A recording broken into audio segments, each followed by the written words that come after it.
ciidamada dawladda federaalka Soomaaliya gaar ahaan kuwa danab oo kaashanaya kuwa maamul goboleedka Jubbaland ayaa saacadii la soo dhaafay waxay hawlgal ka dhan ah dagaalamayaasha al-shabaab ay ka sameeyeen deegaano dhowr ah hoostaga degmada Jamaame ee gobolka Jubbada Hoose. hawlgalkan oo hogaaminayo taliyaha qaybta 43aad ee ciidanka xoogga dalka Soomaaliyeed Nuur Mahad Xasan ayaa intuu socday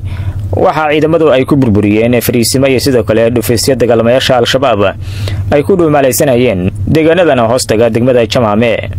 deegaanada ay sida gaarka ciidanka hawlgalkan uga fuliyeen ayaa waxa kamid ah Sanguuni, Muuse Xaaji iyo sidoo kale deegaano kale. waxaana guud ahaanba u suurta gashay in ciidamada dawladda federaalka Soomaaliya ee kuwa Jubbaland ay guud ahaanba tuulooyinkaasi la wareegaan. ciidanka ayaa sidoo kale waxay dhaqaaqyo ay doonayeen in kula wareegaan ay ka bilaabeen deegaanada ku teedsan webiga Jubba, gaar ahaan deegaanada Jibow, Malaaley iyo sidoo kale deegaano kale. wararka ayaa intaas ku darayeen ciidamada dawladda federaalka Soomaaliya intii hawlgalkaasi ku guda jireen in ay ku dileen xubno fara badan oo ka tirsanaa dagaalamayaasha al-shabaab, kuwaas oo iskugu jira horjoogayaal iyo sidoo kale maleeshiya kale oo ka barbar dagaalamayay. sidoo kale ciidamada ayaa intii hawlgalkan ku guda jireen ayaa waxa ay fureen qaybo kamid ah wadooyinka xirnaa kadib fatahaadii webiga Jubba uu sameeyay, waxaana halkaasi laga hirgeliyay fariisimo cusub oo ciidamada dawladda federaalka Soomaaliya ay ku yeelanayaan. hawlgalkan lagu ciribtirayo dagaalamayaasha al-shabaab ayaa waxa iyaguna qayb ka ah saaxiibada caalamiga gaar ahaan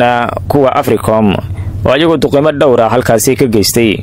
waxaana diyaaradaha Africom ay halkaasi ku bartilmaameedsadeen xubno ka tirsan dagaalamayaasha al-shabaab, kuwaas oo isugu jira horjoogayaal iyo sidoo kale maleeshiyaad kale, walow aan wali la shaacin